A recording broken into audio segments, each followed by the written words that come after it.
Как вы знаете, вчера было заседание счетной палаты, где обсуждались результаты проверки.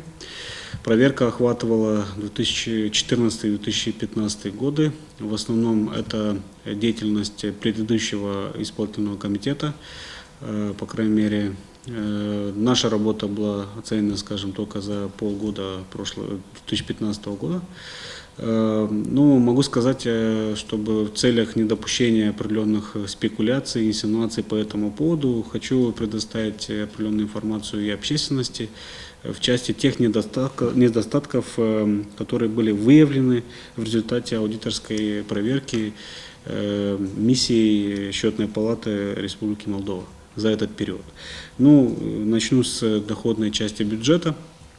В основном основные проблемы, которые были выявлены, касаются правильного прогнозирования, планирования центрального бюджета автономии, бюджетов примарий и, скажем так, районных бюджетов.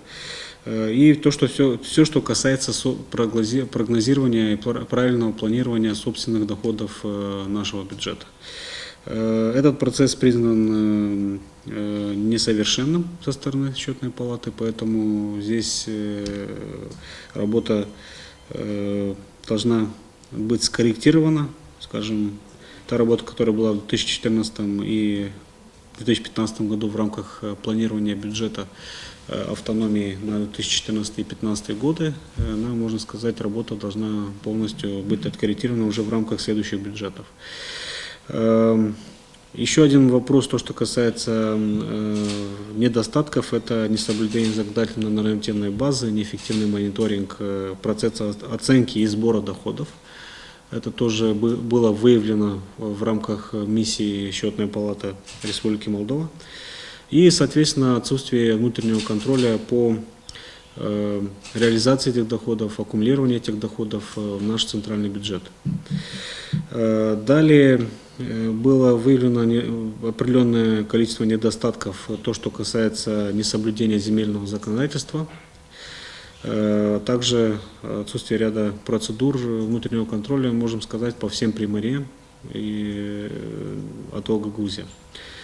Соответственно, это вызвало неэффективное использование земель сельхозназначения, которые находятся в публичной собственности местных органов власти, примарий. В этой связи можно сказать, что это повлекло за собой нереализацию доходов. Если говорим, в 2014 году это 3,9 миллионов лей, а в 2015 году это 7,5 миллионов лей, соответственно. Далее, серьезно критики, могу сказать, и недостаток был выявлен в рамках то, что касается предоставления налоговых льгот в рамках старого, действующего еще закона об инвестициях по АТО Гагаузия. Было выявлено, что в основном то, о чем мы говорили в прошлом году и в этом году, и из-за чего мы сейчас меняем законы и будут, надеюсь, в Народном собрании будет принят новый закон, это касается предоставления налоговых льгот по НДС и акцизам. Все вы понимаете, есть два экономических агента, с которыми, в принципе, эти договоры они были аннулированы. Сейчас эти дела находятся в суде. Эти компании — это Интертабак и компания Total International. Эта информация была широко опубликована, освещена в средствах массовой информации. И это, можем сказать, что повлекло, то есть предоставление налоговых льгот этим двум компаниям повлекло за собой убытки, скажем, недополучения доходов на бюджет порядка более 100 миллионов лей. Это данные, которые выявлены и в акте счетной палаты. Далее есть определенный вопрос, то, что касается непосредственно управления так называемым фиксированным налогом, который действует в АТО Гагаузия. То, что касается непосредственно выдачи налоговых сертификатов по этому налогу.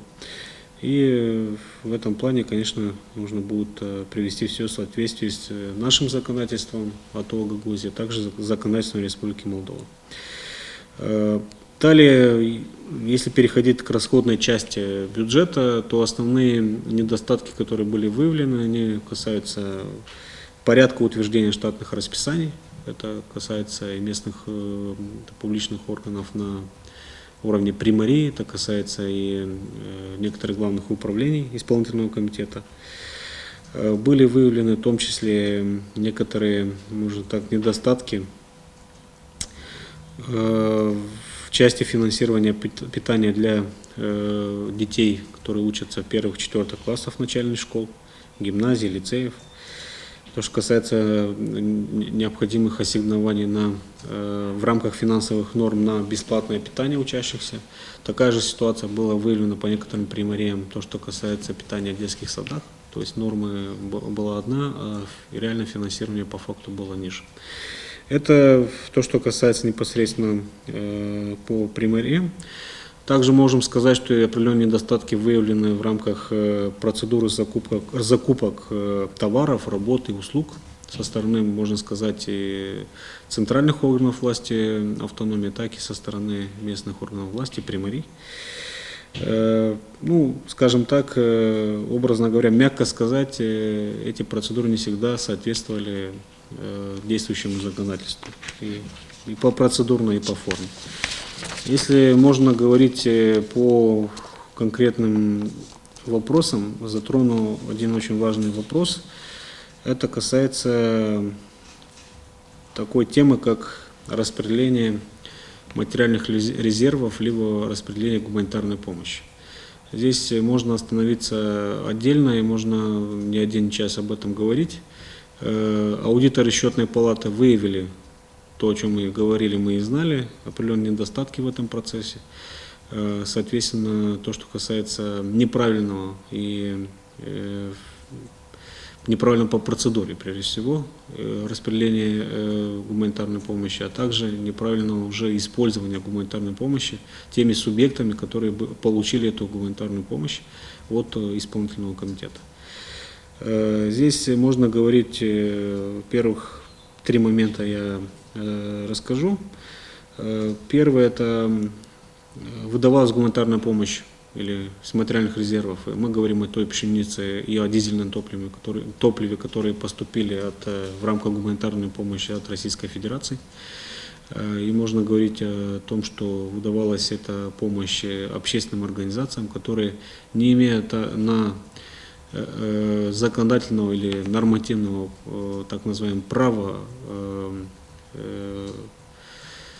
отчуждения либо продажи дизельного топлива, они это продавали экономическим агентам и имеют на это полного права. То есть здесь этот момент, который встречается повсеместно. Общественные организации получают дистопливо, потом реализуют это дистопливо экономическим агентам, когда по закону для этого рода деятельности необходима соответствующая лицензия. То есть это можно характеризовать как незаконная предпринимательская деятельность. Это было выявлено. Далее не был проведен полностью мониторинг, контроль за правильностью использования этой гуманитарной помощи. Мы говорим за период 2014 год в основном. И здесь можем говорить о том, что ни одна общественная организация, пока мы это не запросили, уже действующий исполком в прошлом году, ни одна общественная организация четко не предоставила ни один отчет о правильности или об использовании помощи, которую получили от исполкома. Это касается почти всех общественных организаций, которые получили эту помощь, за некоторым исключением.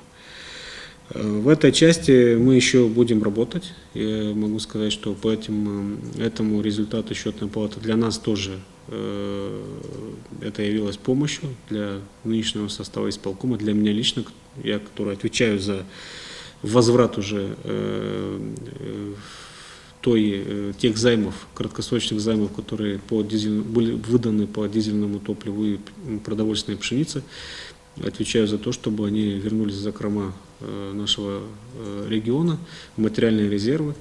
Это будет подспорьем для нас, чтобы мы уже дальше работали в рамках прокуратуры, следственных органов, а также в судебном порядке. Для того, чтобы принудительно восстановить, восполнить эти материальные резервы и принудительно возвратить всю ту помощь, которая была оказана нашим экономическим агентам в рамках краткосрочных займов, но которые недобросовестно, к сожалению, отнеслись к этому вопросу. Эта работа будет продолжена, и мы будем регулярно об этом говорить общественности, и регулярно будем докладывать Народному собранию. Следующий аспект, очень важный аспект, касается управления публичной собственностью. Здесь могу сказать, что были выявлены серьезные методологические и процедурные недочеты. Первое, то, что мы можем сказать, это касается повсеместно всех. Не всегда все органы власти представляли достоверно отчеты о публичном имуществе, которое находится в их администрировании. Далее можем сказать, что в некоторых случаях это касается ненадлежащего учета жилищного фонда. В принципе, это больше по некоторым административно-территориальным единицам АТО Гагаузия.